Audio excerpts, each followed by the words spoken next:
This thought came to me a little while ago and I did wonder, can I make a YouTube video out of it? Well, today is that attempt. As an F1 fan, what's most important to me? Is it the overall competitiveness of the sport? Is it close racing throughout the field? Or is it my favourite driver / team? Is it them dominating? Is it them being at the very top? Even if it means the sport as a whole kind of is a bit rubbish. Now, as many of you already know, I am a lifelong ever struggling West Ham fan, aren't we all? And I mean, if this is football we're talking about, I'm picking option 2. I couldn't give a monkey's how everyone else is doing. If West Ham are slapping it, if West Ham are smashing it and up the top of the table, I don't care if the rest of the league is boring. If we're winning, I'm happy with that. And I reckon most football fans would agree with that sentiment. But I did think to myself, when it comes to F1, I feel a bit different.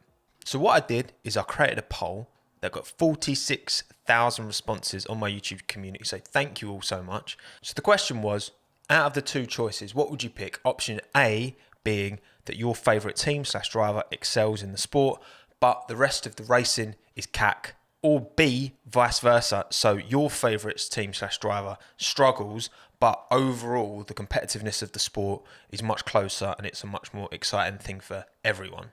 And I wasn't that surprised. The option B, the more kind of neutral point of view, won out with 72% of the vote. Only 28% of you voted A. But funnily enough, the most liked comment underneath that poll from, Anabav Rastogi, I'm really sorry if I've definitely mispronounced that, said, and I quote, "Most of the people are going to pick B, but in their heads, they're thinking A." Which I guess makes sense because the whole kind of being neutral and, I care about the sport as a whole is the more kind of like noble way of looking at it, really, isn't it? But it was an anonymous poll, so I would like to think that people put what they actually thought here. So looking at all this, I've come to a bunch of kind of conclusions and just interesting talking points here. There's not really an end product of this video. It's just an interesting subject to talk on, I think. The first point I want to cover is the percentage of neutral fans within Formula One. So again, I'm going to use football as an analogy a lot. I don't know a single passionate football fan whose passion isn't focused at one particular club, right? I don't know any neutral fans of football. Whereas with F1, I feel most fans, even though, again, I've got my preferences of certain drivers, but I still feel like most people are geared towards the neutral enjoyment of the sport. It's not abnormal at all to have a degree of support for multiple drivers or teams. But imagine a football fan saying, "Oh yeah, I support Arsenal and Man United." That would be punishable by death, and rightly so. Because the thing is with both sports is that the personnel change all the time. So football players change all the time. F1 drivers change all the time. The team personnel as well, behind the scenes, managers, staff, all that. They all change all the time. And then the things that typically stay the same are the name of the team / club and the location where they're based. A big part of it for me, and yes, I understand that there's lots of football fans out there who aren't necessarily geographically tied to their favourite team, otherwise known as glory hunters. But I do think geographic attachment is the biggest difference, right? If you're from the East End of London, you're probably going to support West Ham because that's something in your community that means something like tied down, you know what I mean? Whereas with F1 teams, I mean, you're not getting, Brackley Ultras outside the Mercedes factory every time they win a world title, are you? Come on now. That would actually be funny, but that's not happening. Okay, you can support a certain team or club, but again, like I've said, a lot of it is rooted in football in terms of it's passed down by the generations. That doesn't exist in F1 apart from, I think, with one team. And I think we all know the team. The Tifosi, the Ferrari fans. We know the Italians, they're proper supporters, proper fans, the Italians. I feel like Ferrari fans stand above most other teams. I don't see anyone following Haas to the same level that people follow Ferrari, you know what I mean? Even drivers come and go, but the Tifosi stay loyal to that Ferrari fandom, and I don't think that's the case with a lot of other teams. Look, if you're Italian, growing up and your family's into F1, you're going to be a Ferrari fan, unless you're from Faenza, in which case maybe Minardi / AlphaTauri / Toro Rosso, whatever you want to call them. But then another thing to talk about is name changes and heritage, because again, a big part of what makes Ferrari so ingrained in Italian culture is that they are the big team. They are the team that's existed for the entirety of the sport, so it's likely that you're going to get older Italians passing that support on down. But also they've kept to Ferrari. They are Ferrari. They will always be Ferrari. See, I've never really understood how often American sports teams in particular are able to take a franchise, uproot it to another part of the country, and then build a fan base. For me, I don't get it. Again, my West Ham support comes from the fact that all of my family are West Ham fans. My parents are both from the East End. I'm from, that neck of the woods as well. It's just so deeply ingrained in what my identity is, I suppose. And I feel like that is the same with Ferrari. And that's why I think when it comes to teams, the most passionate fan bases are Ferrari, but also the likes of McLaren and Williams, because they are historic names that have been around for a very long time. That support is more likely to trickle down through the generations. Because even you look at Mercedes, I don't know, I feel like most Mercedes fans are actually more Lewis fans than they are Mercedes fans. That's what I think anyway. Look, did original Jordan fans become Midland fans, become Spiker fans, become Force India fans, become Racing Point fans, and are now becoming Aston Martin fans? Maybe some, but I don't think many. Again, back to football. The passion, the real true fandom exists, focused towards the clubs.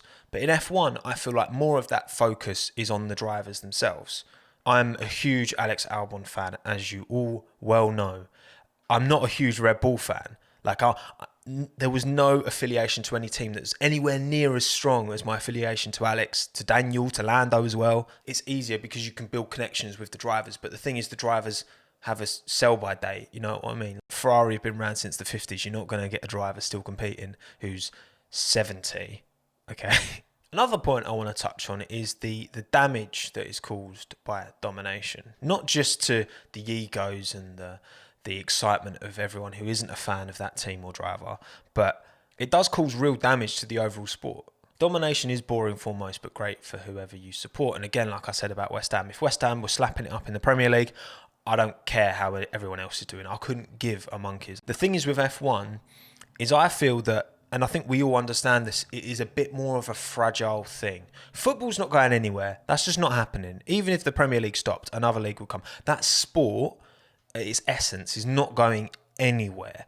F1, on the other hand, if they don't make money, if they don't market themselves, if there's not enough fans watching, the sport will stop existing. I think deep down, a lot of people in that 78% who responded option B, when I consciously think about this, it is in my mind. It's an expensive sport and it is very reliant on sponsors paying the bills for us to enjoy what we're seeing. It's just the truth. And that's why I'm incredibly grateful for something like Drive to Survive, because it can push F1 out there into a more mainstream audience and get more people involved. Because look, I'm sorry, if you're one of these gatekeepers who hates Drive to Survive fans, you need to sort your priorities out. Stop criticising other people for enjoying what they want to enjoy. Not everyone has to have amazing knowledge of the sport and have been supporting for years and years and years, right? And unfortunately, it's that old school mentality of you're not a proper F1 fan that would end up killing the sport.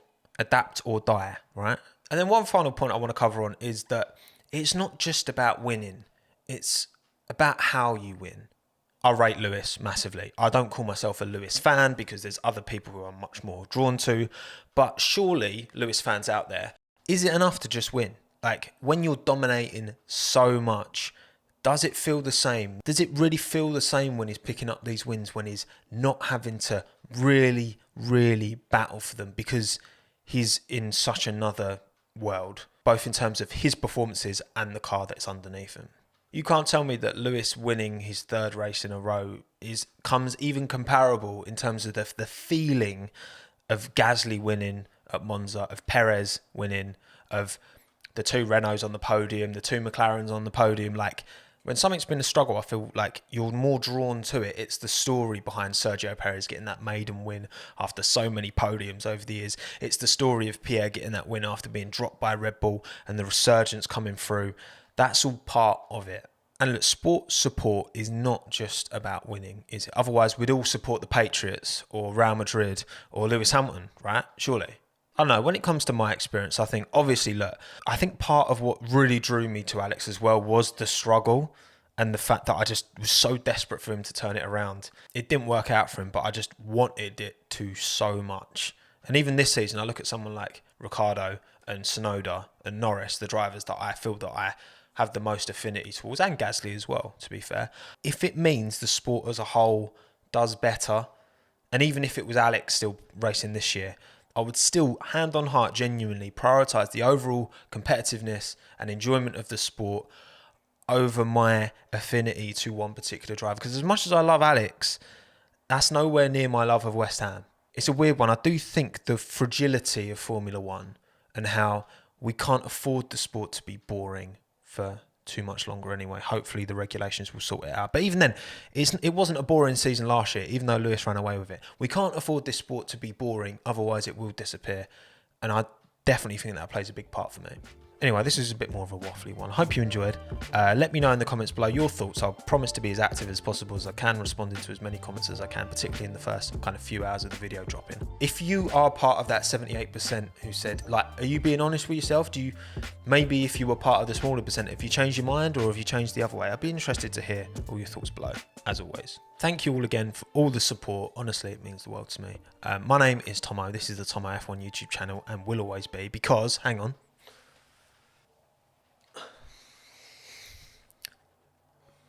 He's got the bloody placard. Look, Tommo F1. You can take my name from me, FOM, but you can't take this, all right? Thanks again. Have a good one. Ta-da.